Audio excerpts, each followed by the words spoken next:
Hello everyone, it's Andy from Skirmish Hobby Projects again. We are back at the Vanguard Comics Tuesday Night Club, and this week we are bringing you a game of Pillage as promised. I will cut away in a minute to show you both armies, the scenario and everything we're going with. It is repeat of the last game insofar it's Josh with his Vikings led by Erik the Golden. I'll put up his actual Viking name in a second. I don't want to besmirch well. And Thane Eadric and his men of the Meon shortly as well. It's the St. Brice's Day Massacre scenario. So as you can see, we've set up the map here. I'll do all of the boring pre-gamey bits in a second, but when you join us back, we'll be deployed and ready to go.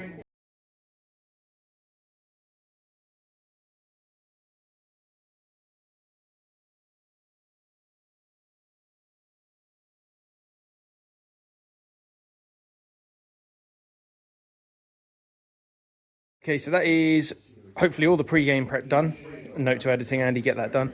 But secondly, that is deployment now squared away. As you can see, my Saxons on the line up to 4 inches from the board edges, split off into 2 bits. So Eadric and his armoured elite on this side, doing a bit of a flanking attack, and then the men of the Meon, the Fyrdmen, Dave, Fred, and all of the average lads are here trying to get through this. The Vikings have clearly heard what was going on. They've heard about Aethelred's edict to, it's not genocide, it's because they didn't have the word back then, but just to kill people, and so they've come to the rally defence.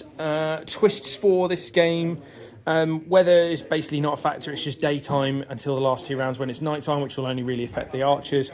Morale is irrelevant for this game because the Saxons are just determined to kill everything and the Vikings are fighting to the death, so it doesn't matter. But then the very last thing is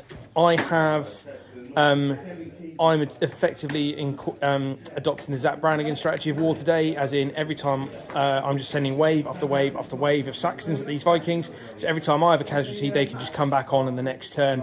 However, the Vikings are finite, so every time I kill one of them, they are gone for good. My guys are largely replaceable, with the exception of Eadric himself, obviously, because there's only one man myth legend that is Eadric of Titchfield. Right, with all that done, initiative is with the Saxons for turn 1, so let the game commence. Okay, end of turn 1 movement. So I was a little bit gamey. I had initiative and I let Josh move first because thinking he wasn't going to come out too much.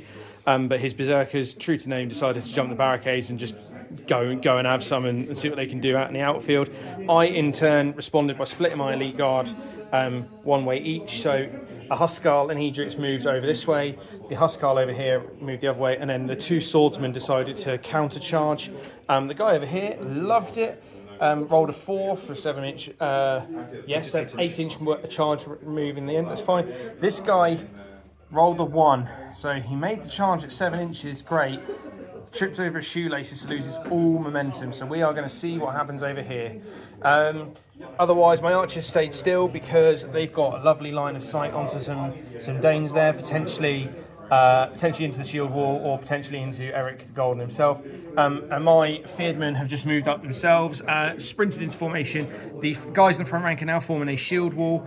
This one guy at the back here is just going to be loafing, just providing some support when the melee is eventually done. But this guy on the right-hand side, touching the dice, has picked up the firebrand. So I have a spare red dice, which is now going to go around with him to indicate that he's got a flaming brand. That one is going to stay where it is. And then hopefully I'm going to set fire to some buildings. That is it for now. So I'll be going into my shooting phase in 2 seconds, and then we'll be doing the fighting, and then we'll come back at the end. Okay, end of turn 1. So we'll go over here. Shooting. Cool. Yeah, whole lot of not a lot going on there. Shield wall buffs are really useful in defensive turnout. Over here, as you can see, there are 2 dead Saxons. Basically, both charged in, both managed to do a blow against the berserker, but funny thing, a big scary angry bloke who can take a hit and then still swing a massive Dane axe has resulted in 2 dead Saxons. But are they dead, or has the magic respawn button just about to commence? That's the end of the turn. We will roll off for initiative momentarily, and then we'll go for... Okay, and so at the end of turn 2's movement, as you can see, pieces have changed on the board. So Saxons won initiative. I chose to move first to deny the berserkers a chance to charge. Huskarl and Eadric have charged this one guy. This guy charged over here, showing the dice on the table to know that they all made charge, a fairly decent one. At the end of the movement phase, these guys are the reinforcements. They came in from the board edge. The actual lip of the board is there. They come on and then they get their full movements. They get them to there just for a bit of reinforcement. My archers have swung round a bit to try and get some better lines of sight onto some of the guys around here. And I've just moved my shield wall up to be just an inch away, to be menacing enough. But nothing's really gone on there. It's just a load of guys shouting and hurling abuse at each other. Josh then responded in kind by having this warrior move round by the benefit of the musician, giving him 2 inches of, put a spring in his step. He's got his running playlist on, so he's come around here just to reinforce this a little bit. Okay, so over to the shooting and then the fighting, and then we'll see how we go. And just like that, turn 2 ends, quick as a flash. Shooting, we were trying to take out the guy blowing the stupid Dane horn. Yeah, didn't happen. But over here, as you can see, the berserkers are gone, despite tanking the Dane axe over here. So I luckily rolling 2s to hit with the Dane axe for me because I charged in, brilliant. The save then became a 7-up because it was -1 due to being outnumbered thanks to Eadric as well, and then another -1 because of the Dane axe's armor piercing, for want of a better phrase. Josh only bloody saved it. A 6 followed by a 4 to give a 7-up, made it, but that gave Eadric the chance to just stick a sword in through the back. So man down, and then over here, just no fuss, no muss, just Dane axe went straight through berserker. But that's it. End of the turn. We will roll off for initiative and see where we go in turn 3. Okay, end of turn 3 movement. So, Vikings had initiative. Yes. Took movement first. Erik the Golden has come over here because I think he realises this is where all the damage is potentially going to come from.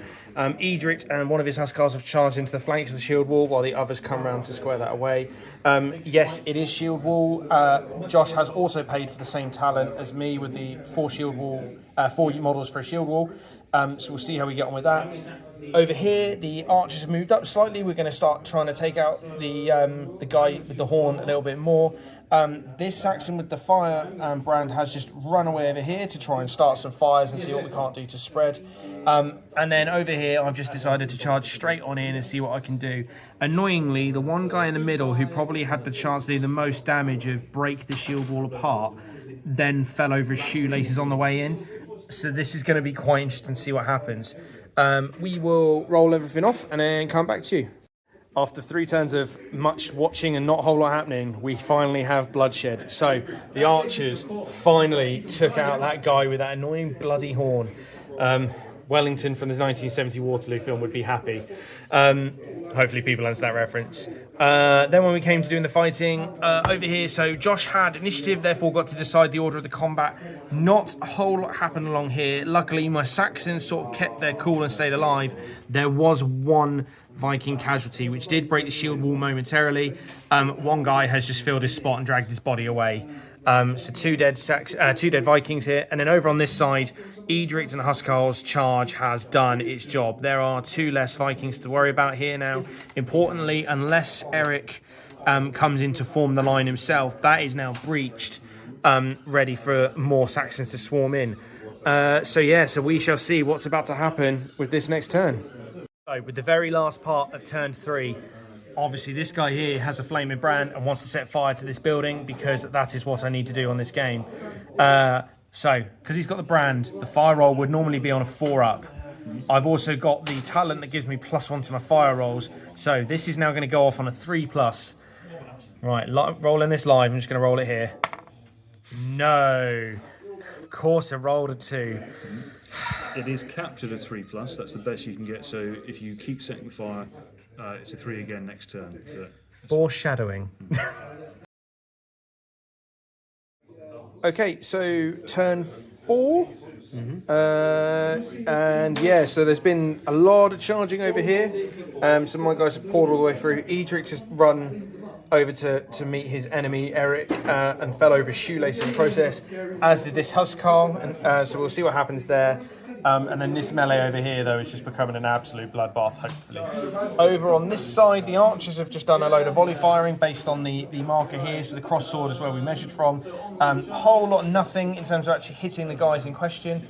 A couple of hits, but I also have made quite a few saves. So You did roll quite. You rolled a fair few 6s and 5s, to be fair.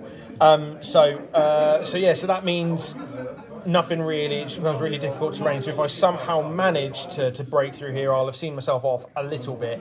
But more importantly, it does mean that Josh can't now pull guys away to come back over this way, or not as easily. Right, so that is effectively the shooting has been done as part of that. We will. Oh, and the guy is just staying there to try and set fire to that building once again.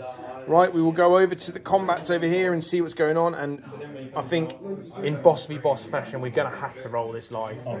Right. Okay, so rolling this off. So my dice are blue, Josh's are grey. Boss fight, 4v4s. You scored 2 hits, I scored 1. 4 up saves for both of us. 1. Oh, and what I only rolled 1. Let me re-roll that. 1 goes through for me. And then I've got to roll 2 because you hit me twice, so 4 ups as well. Oh, boxcars. Right. I've got 2 wounds remaining. 2 wounds remaining. Okay. We'll then roll the rest of these off camera in a second. All right, just in case you guys didn't realise it was a 2-player game, Josh, you won initiative, so you talk us through the movements of this turn, please. Cool. Most of my guys are locked in combat, and so haven't really been able to move. I had a free spearman at the back, who, despite being within dangerous terrain, was able to successfully charge this guy here. Everyone else is basically locked in combat, so I handed it over to Andy. He's kept his archers in position to continue their volley fire. The second they move, it disappears. His torchbearer over here is coming round a little bit. We've still got a burning building here. One of his swordsmen have made it in contact with another pile of torches and has entered, was made contact with the church they've got to burn. So I think that's probably going to happen this turn. Everyone else is in continuous combat. Not much going on. Right, over to shooting and fighting, I suppose. Volley fire proved effective, so just had these guys shoot over the top again onto the same marker, measured the 3-bit. The only person who fell foul of it was the middle man. Shield walls now no longer apply, so this may have a big impact on what's going on with the combat. Where Josh had initiative, though, he's the one deciding the order that goes on, so we will come back on the other end. Okay, so at the end of that turn then, quite bloody, so obviously there was 1 fatality in here, then a whole lot of not a lot else happened there. Over on this flank, though, is where things got very interesting. The spearmen and the Huskarl killed each other.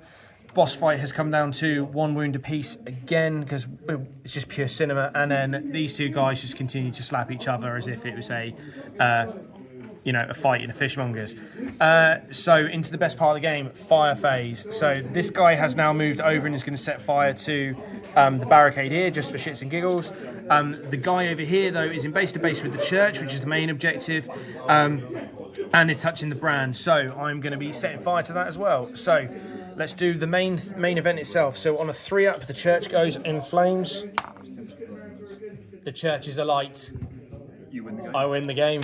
And then just for completion's sake, does the barricade get started again? So on a 3-up it does. So that's also a fire. I need more tokens to indicate fire. And then how does the spread work from here? We'll do the spread off camera and figure it out from there. So all the terrain packed away. As we sort of said, it was a Saxon victory end because I managed to get through and burn the church down and lots of stuff going on. But actually your right flank defence had sort of fallen over, and although Eadric was dead, if we played out a couple more turns, obviously stand fast the fact that everything is basically a 50-50 in this game with the dice roll, it was looking like I was going to start sweeping through. That was a fun little scenario. Really abrupt end though. It just felt like, I don't know, just as much as I've had a win, like yay, a win, I just like, I feel a bit deflated. That's not mine, is it? No. It's a turn. It's an 8-turn game. You got to turn 5, so you only had another 2 turns to set the fire. If you weren't carrying torches, that Yeah. even with your war fire, it's a fire. There's a chance, and that's if you're not interrupted to try and set the fire. Yeah, true. So, I think We just got lucky that it happened that early. Cool. Right. If I were you, I think you only did suffer 2 casualties in the end, but I would maybe sort of bring guys in from the other side. And sort of so that actually was going to be the game plan. It was the fact that the shield walls basically did nothing. My plan was just to have that really heavy armoured punch on that one corner just to force a breach, hoping you would pull guys back and just try and spread your forces thin. I was actually hoping my Fyrdmen would die off, and they just didn't. because then I was going to bring them in from the far corner and just be like, deal with it. Like, they're here now. What do you want to do? Particularly where we had on the far side, there was that one flame bit out in the open and a clear run to the church. That's all I was going to do. But hey, it didn't pass. Anyways, thanks again for the game. Thanks again, everyone, for watching at home. Hopefully you've enjoyed it, and we're looking at some custom scenarios and some bigger chats. Very early days of some of these chats, but hopefully bring you more Pillage in the coming weeks and months. Until then, everyone, happy hobbying.